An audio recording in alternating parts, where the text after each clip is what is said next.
Bonjour à tous et bienvenue à ce nouvel épisode de Chroniques carolingiennes. Aujourd'hui, nous allons aborder un sujet quelque peu différent qui s'inscrit dans une caractéristique spécifique à un de nos personnages. Alors, si je vous parle de notre guerrier écossais MacLadim et de son accoutrement propre à sa nation, je fais du même coup mention à ce vêtement particulier que je porte à tous nos épisodes. Nous allons donc aujourd'hui discuter du kilt et du tartan. Le kilt est donc le vêtement traditionnel de l'Écosse et aussi plus largement celui des communautés celtiques, tant celles d'Irlande que de Bretagne. Cependant, comme je vous ai déjà mentionné dans un épisode précédent, le fait de porter le kilt pour un guerrier écossais du 9e siècle s'avère un évident anachronisme. Mais je dois quand même me consoler en disant que cette erreur, bien que voulue de ma part pour l'attrait de mon récit, a quand même ses assises dans la culture contemporaine, notamment dans ce film primé de Mel Gibson, Cœur vaillant. Ce film que j'adore, malgré ses anachronismes et ses petites divagations historiques, est tout de même gagnant de 5 Oscars. Donc je ne suis pas malheureux d'être embourbé dans cette grossière erreur, notamment en aussi bonne compagnie. Le kilt est un vêtement qui ressemble à une jupe, et je dis bien ressemble. Il est fait dans un morceau de laine qui se porte aux genoux ou à peu près, avec des plis aux côtés et à l'arrière. Mais avant d'en arriver à faire l'historique de ce vêtement traditionnel, nous allons d'abord prendre connaissance de ce tissu qui le compose et qui s'appelle le tartan. Le kilt est fait d'un lainage qui vient en grande diversité de motifs et de couleurs, et ses particularités sont uniques pour chacun des clans. L'origine du tartan est beaucoup plus ancienne que celui du kilt. En fait, il aurait été porté chez les Celtes à partir de longs manteaux, et ce depuis des temps immémoriaux. Déjà, il y aurait eu des distinctions de motifs. Ainsi, le bas peuple ne portait qu'une seule couleur, et plus le rang social était élevé, plus le tissu était orné, allant jusqu'à 7 couleurs pour les rois. En Écosse, le plus vieux tartan recensé aurait été un lainage à motifs du 3e siècle, trouvé dans la région de Falkirk, près du mur romain d'Antonin. Pour ce qui est de l'association de motifs et de couleurs avec un clan spécifique, les premières références datent du Moyen Âge. C'est ainsi qu'en 1355, le seigneur des îles aurait eu son propre tartan. Même chose en 1548, où de l'ensemble des troupes écossaises assiégeant la bourgade d'Addington, les sauvages guerriers des Highlands se distinguaient des autres par le vêtement de lainage de différentes couleurs. Au 17e siècle, il est rapporté qu'à la bataille de Killiecrankie, les Highlanders du clan des MacDonald auraient été identifiés par un tartan à triple rayure. Bien que certaines régions auraient adopté un style particulier de couleurs et de motifs, et ce à une période aussi reculée que le 12e siècle, c'est tout de même à partir du 18e siècle que l'on peut voir le début d'un processus d'uniformisation des tartans. Incidemment, en 1713, la Compagnie royale des archers, qui est un régiment écossais de l'armée britannique, adopta un motif de tartan particulier. Pour ce qui est des habitants des Highlands, on peut supposer que le fait qu'un clan était prédominant dans une région mena celui-ci à adopter le style et la couleur du tartan qui était porté dans la dite région. D'où les motifs spécifiques à chaque clan et leur différenciation. Ainsi, il y aurait maintenant pas moins de 5000 sortes de tartans liés à différentes familles ou événements. Au point où de nombreux livres ont été publiés simplement pour les identifier. Maintenant, pour ce qui est du kilt, qui, je le rappelle, n'est pas une jupe, historiquement, le port de ce vêtement aurait débuté à la fin du 16e siècle, bien que certaines hypothèses reculent ses origines au temps des guerriers celtiques de l'époque romaine, ce qui allège tout de même quelque peu la lourdeur de mon anachronisme des chroniques. En fait, des auteurs ont suggéré que le kilt aurait eu comme origine la petite tunique en jupette des Romains. Depuis, le mot kilt aurait été une appellation scandinave, et ces derniers auraient mis le pied en Écosse dès la fin du 8e siècle, ce qui peut donner un indice de l'époque reculée à laquelle il aurait pu être porté. Ce vêtement traditionnel fut d'abord nommé le grand kilt. Il se composait d'un long morceau de tartan dans lequel on s'enveloppait et dont la partie supérieure pouvait être portée sur les épaules en servant ainsi de manteau, et même sur la tête pour servir de capuchon.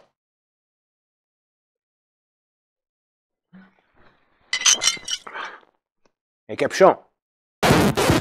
C'est en 1720 que le kilt moderne, aussi appelé petit kilt ou kilt de marche, aurait été inventé, et ce par un industriel anglais du nom de Thomas Rollison. Ce dernier, qui trouvait que le grand kilt porté par ses ouvriers écossais était trop encombrant, fit retravailler le vêtement par un tailleur, pour ne garder que la partie du bas semblable à une jupe, et je dis bien semblable. Ayant introduit ce nouveau vêtement chez ses employés, un des associés de Rollison, qui était le chef du clan MacDonald's d'Inverness, encouragea les membres de son clan à se vêtir de cette nouvelle manière, ce qui accentua la popularité du kilt au 18e siècle. Mais cette nouvelle mode fut éphémère, conséquence de l'intervention des Highlanders dans les rébellions jacobites. Les rebelles qui cherchaient à mettre sur le trône d'Angleterre un autre prétendant connu sous le nom de Bonnie Prince Charlie organisèrent donc un soulèvement soutenu en grande partie par les clans écossais des Highlands. Après quelques victoires contre les forces gouvernementales anglaises, Bonnie Prince Charlie et ses Highlanders subirent une cuisante défaite à la bataille de Culloden en 1746. C'est là que fut massacrée la fine fleur des combattants écossais. Et à la fin des combats, les Anglais allèrent même jusqu'à exécuter les prisonniers et les blessés. À l'occasion, il n'y a rien de mal à être solennel. Alors, ayant déjà visité le champ de bataille de Culloden voilà quelques années, je vous présente les images en prenant peut-être quelques secondes de silence en hommage à ces fiers Highlanders morts au combat.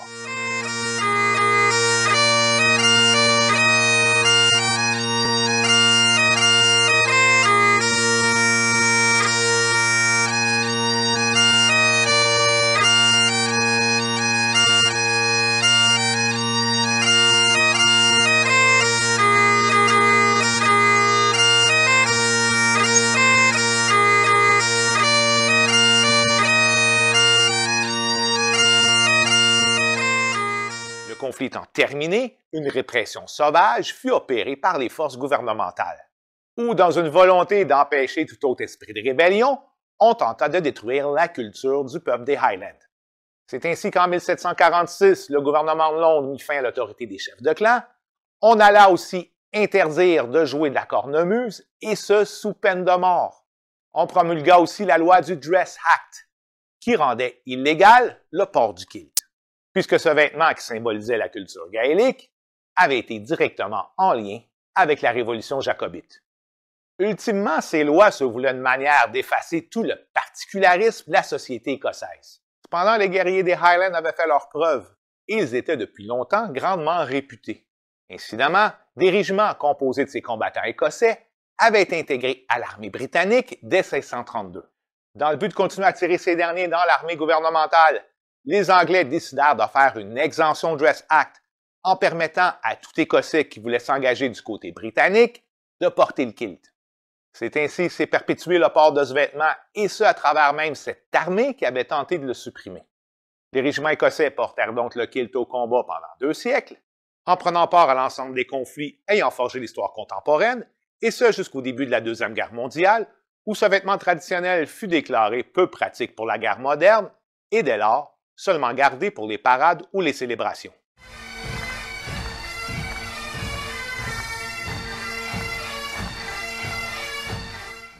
On peut à peine imaginer comment inconfortable ça devait être pour les campagnes d'hiver.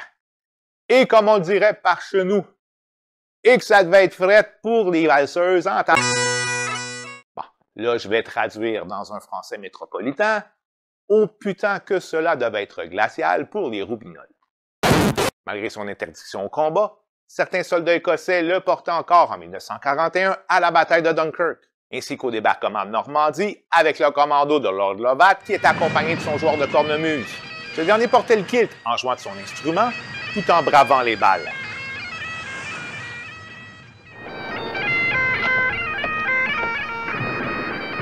Ah, ça y est, voilà que ça remet ça. As-tu jamais entendu un potin pareil de toute ta garce de vie? Maintenant, revenons à ce contexte du 18e siècle qui a suivi la bataille de Culloden.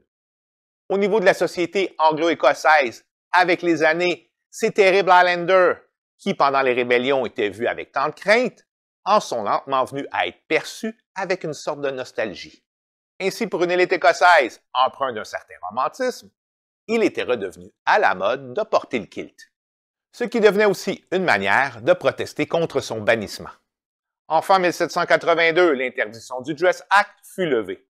Et avec le début d'un renouveau celtique, le port du kilt fut popularisé, notamment encore une fois par cette élite écossaise qui fit la promotion de cet ancien vêtement des Highlands. Mais c'est véritablement lors de la visite du roi George IV en Écosse en 1822 que le kilt reçut sa consécration. L'organisation de cette visite se fit sous la direction de l'écrivain et poète écossais Sir Walter Scott, connu pour ses romans historiques comme Rob Roy et Ivanhoe. Scott, bien que royaliste, était aussi un grand patriote. Il souhaitait redonner au peuple écossais, toujours déstabilisé par les rébellions, sa fierté identitaire. L'écrivain met donc en place une célébration impressionnante et colorée, en insistant pour que tous les participants portent le kilt comme uniforme d'apparat. En fait, même le roi d'Angleterre se prêta au jeu et revêtit le kilt. Bien que, selon les dires, son tartan mal ajusté était beaucoup trop court pour les goûts de l'époque, ce qui mena à quelques critiques. Critique aussitôt défendue par Lady Hamilton, grande dame de la cour écossaise, qui, assurément heureuse à la vue de ces hauts de genoux velus de son souverain, affirma qu'avec le peu de temps que le roi passait parmi eux, il était préférable de voir le plus qu'il était possible de sa royale personne. Pour ce qui est du roi, il fut si impressionné par l'allure qu'il avait dans cet habit d'apparat qu'il se fit peindre en kilt. Mais personnellement, j'aime mieux sa caricature. Par la suite, il aurait transmis son enthousiasme pour ce décorum écossais à sa nièce, la future reine Victoria, qui perpétua la popularité de ce vêtement. C'est ainsi que le kilt, qui à peine 40 années auparavant est encore banni, mena à cimenter une toute nouvelle identité écossaise. Ce vêtement traditionnel des Highlanders est devenu dès lors le vêtement traditionnel de toute l'Écosse. Voilà donc pour ce qui est de l'histoire du kilt et du tartan. Je tiens cependant à vous faire remarquer que ce vêtement particulier se porte avec certains accessoires. Je vais donc vous faire un petit cours de Kilt 101. L'accessoire le plus important est évidemment le sporran, qui sert à pallier cette absence de poche dans le kilt. Le sporran est un mot gaélique qui veut dire sacoche. Pour ce qui est de cet accessoire, si au 17e siècle il n'était qu'une simple poche de cuir que l'on appelait le desporran, il devint plus élaboré par la suite dans ce qu'on appela le dress sporran, avec des rabats en argent ou chromés, souvent décorés de symboles ou d'entrelacs celtiques. Autre accessoire peut-être moins voyant, mais tout aussi important, qui est caché dans les bas, est le skindoob, autre mot gaélique qui veut dire lame noire. Ce couteau utilitaire daterait du 16e siècle, mais on pense qu'il fut surtout popularisé après la bataille de Culloden pour contourner la loi qui interdisait les Highlanders de porter des armes. Le gouvernement anglais, dans toute sa grande intelligence, a voulu le bannir en 2014 à l'approche des commémorations du 600e anniversaire de la bataille de Bannockburn. Bataille qui, soit dit en passant, avait donné à l'Écosse son indépendance envers les Anglais, comme on le voit à la fin du film Cœur vaillant.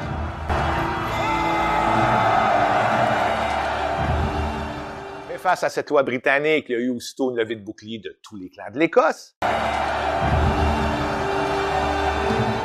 Et finalement, l'interdiction fut levée. Les célébrations ont eu lieu et, comme on pourrait s'y attendre, personne n'a été poignardé par un skindoob.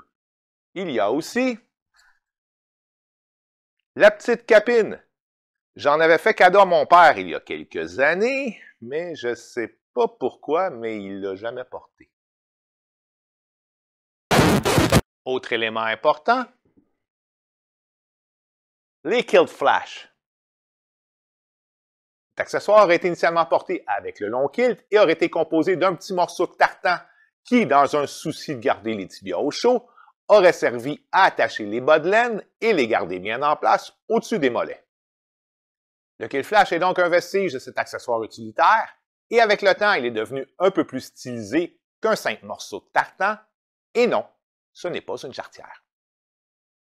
Le protocole veut qu'il soit de la même couleur que le kilt, bien qu'il peut être différent, notamment dans le cas où son porteur veut montrer son allégeance envers plusieurs clans.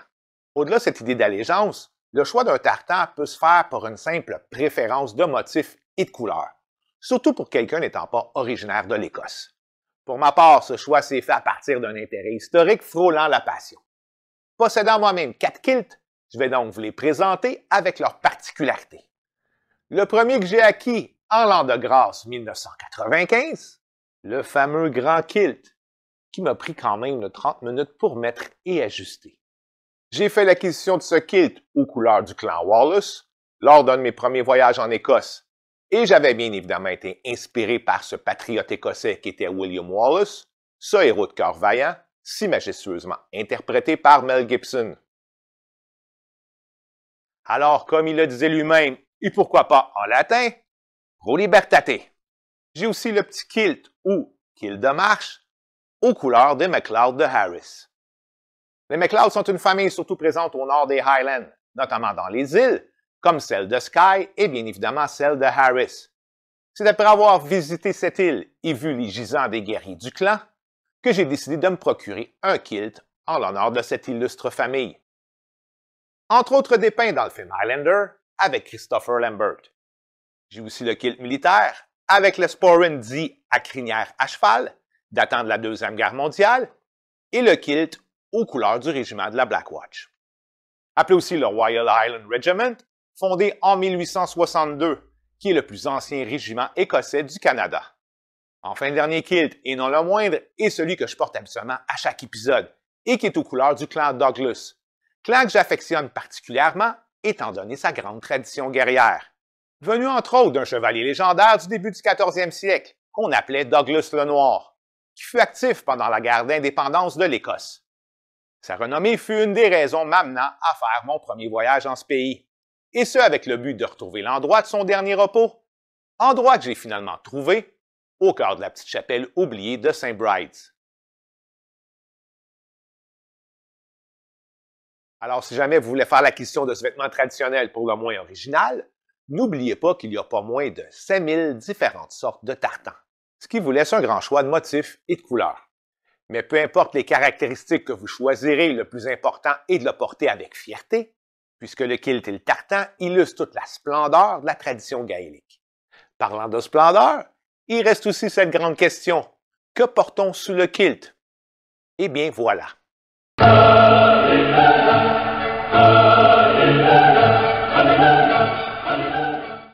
Je pense tout de même que certaines choses doivent rester à l'ombre du mythe. Finalement, c'est peut-être la meilleure manière d'éviter d'être déçu. Alors, si vous avez un intérêt pour la culture écossaise, vous la trouverez très bien illustrée dans l'ensemble des tomes de la série, puisque le guerrier MacLadim demeure un des personnages d'importance de cette saga. Pour toute question en rapport au contenu d'aujourd'hui, ou même des conseils de voyage liés à ce merveilleux pays qu'est l'Écosse, vous pouvez me contacter sur la page Facebook de Chroniques carolingiennes ou sur YouTube. En attendant, je vous donne rendez-vous pour un prochain épisode de vos chroniques en vous souhaitant bonne journée et surtout bonne lecture.